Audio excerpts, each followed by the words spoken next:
everybody, welcome back. We are doing part 2 of quilling. We're gonna do some more advanced shapes today. We're gonna fill in more of this heart with some quilling shapes. It looks like we've got 5 on the menu for today. Let's start with the loose scroll. So that would be inserting the paper, making a tight coil like we're doing, and then curl it all the way. That way it's curled. Pull it off. Let it unfurl. You can go as tight or as loose as you want with that.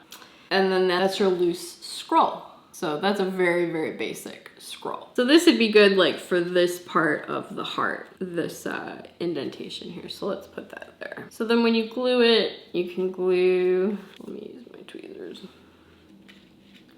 Okay.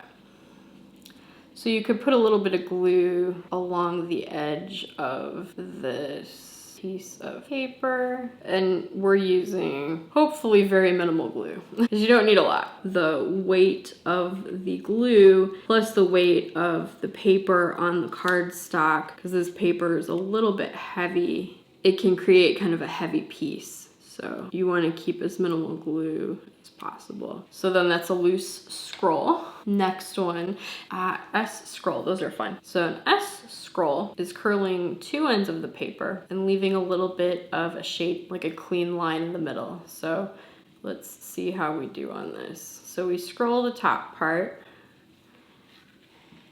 and then we take it off, let it unfurl. You can tighten the coil later.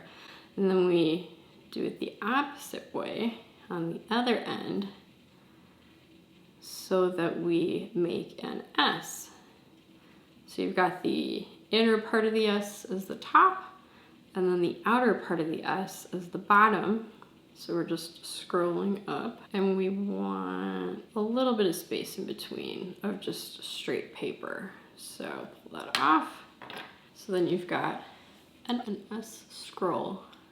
There we go. So then it just makes an S curve, and then we can add that into our piece. The next one, C scroll. All right, C scroll. So we start rolling in from one side. About halfway. So let's go to about there. Pop it off. There's that.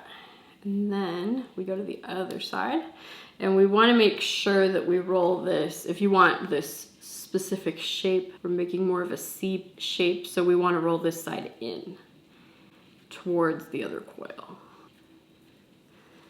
So we're scrolling inwards towards the other coil and we leave a little bit of paper that's straight. Pull that off the needle.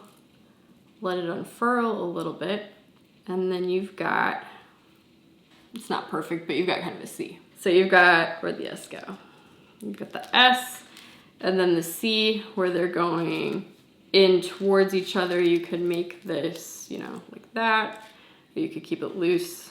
The S makes, I think I may have done my S a little bit backwards, or wait, there we go, flip it over. So you've got the S, the C. You can make a heart scroll. All that is the C shape with, you just bend the paper. So it's 2 C shapes and then you bend the bottom of the paper together and you've got a heart. So that's our C/heart shape / C shape. And then a spiral.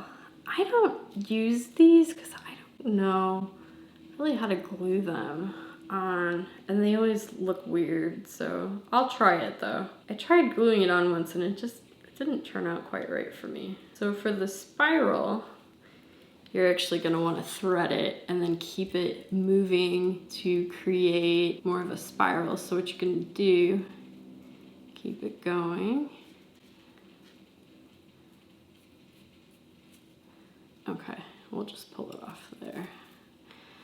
Pull it off. So it's basically just a really loose, like a spring-loaded coil. So that's a spiral.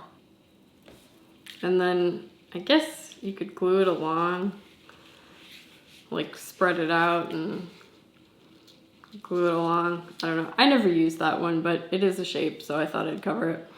You might want to check YouTube for more info on that. And then we can put these, and these are flexible, so you can use it, you can kind of shape it into your piece. So let's see. You could actually make, kind of like I did, you can use, what I did here, you can use these larger shapes and then fill it in with the smaller shapes. So you could make like a heart within a heart. So we're gonna take a longer strip of paper, and you can make these even longer by gluing multiple colors together. Let's see, you could make this as kind of like an outline if you wanted to. And there are, trust me, there are a lot of ways that I am not covering in here that people do. You could make a whole shape, an outline of this heart with this. So I'm gonna make this looser than the last heart shape I did. So maybe like that. And again, the heart shape, you want to do the same thing as you do in the C shape, where you roll them towards one another. So we want a really loose, I want a looser coil. Let's see how that went.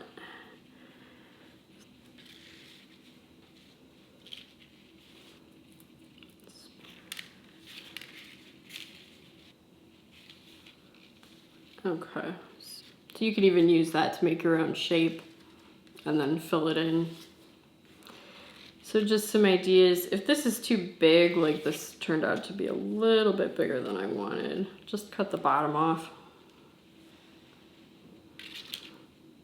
So we're gonna glue these two together. You could do half and half as an idea if you wanted to.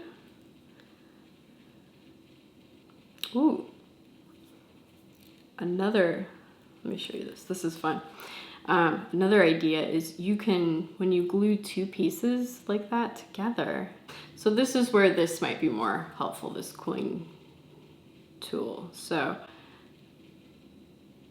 try and create a loop, and then we're gonna just do kind of a spiral shape. Get it going on there, and then pull it towards either, so we'll just wrap it. So then we're gonna make kind of another quill at the bottom. So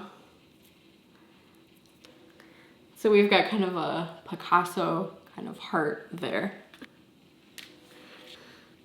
I kind of like that though, so I think I'm gonna keep it. Let's glue it down. So we grab it with the tweezers. We put some glue just along the edges if you can, just to get that to stick. And then let's put it down. Ooh, that could be cool, like at the bottom maybe. You can shape it on the paper too.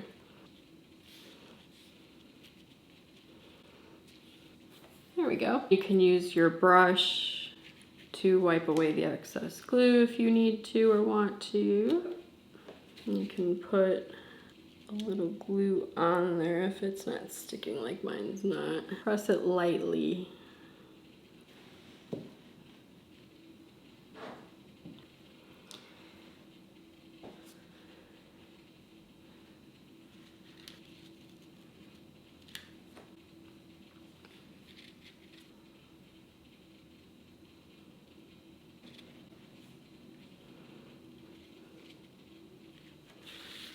If it's popping up a little bit like I've been doing, you can put a little bit of glue underneath it. And I would let this dry for about 24 hours.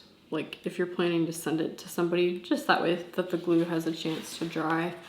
So that's what we've got so far in the heart-shaped piece. I'm gonna finish this on my own.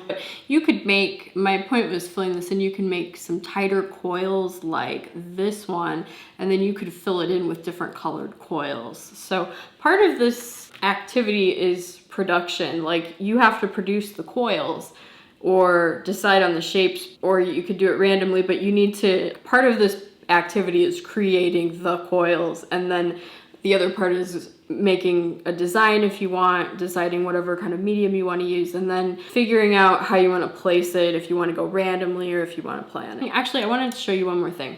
So they sell a lot of stuff to make shapes, but this is fun if you want to do like longer, more kind of like elaborate pieces like the stems or like those butterfly wings. So they sell these quilling combs. But let's create a quilling shape on a comb. So if you're gonna use a comb, what I recommend is starting the coil either on this quilling tool, or if you work better with this one, this quilling needle. So just starting your coil off there. It doesn't have to be huge, but just something to get you going before you put it on this sucker. So then this has different widths. This, I think, is all the same distance apart, but this has you can make tighter loops on top and looser ones. Pick where you want to go. Let's just pick someplace random. Stick your coil where you want to start, and then what you're gonna do, this is kind of like weaving. You can interweave this along this comb and kind of create some fun shapes. So if you're looking to add some fun shapes to your pieces, this is a great way to do that. Let's go up one, pull. There we go. And then just keep lacing it along. And then the same principles apply. Once we take this off, we can shape it. Just like we did with the coils that we made or the spirals that we made. You make something stackable, make sure it kind of keep pulling it tight, but it's gonna create like coils within coils. I would glue it here. So just put a little bit of, just press down. It will pop out, so be careful of that. So this was the shape we wound up with. And then what you could do is you could take it and then shape it into something, like into just like an S curve. You could shape it to kind of try to get it to fit part of the heart. This is great for, ooh, this would be good maybe like here. This just gives you some shape and some interesting, you can put like some coils in there if you missed, but this might be a nice place to put this to fill in along the outline. You can pinch it, make it as tight as you want. Shape the edge.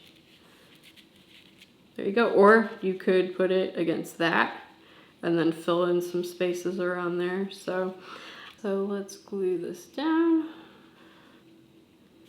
There we go. So there you go. You can see we're starting to make probably more mosaic style. So I hope you enjoyed just slightly more advanced techniques with quilling. Thank you for staying with me today, and I'll see you in the next one. Hope you're enjoying the art journal challenge. Bye.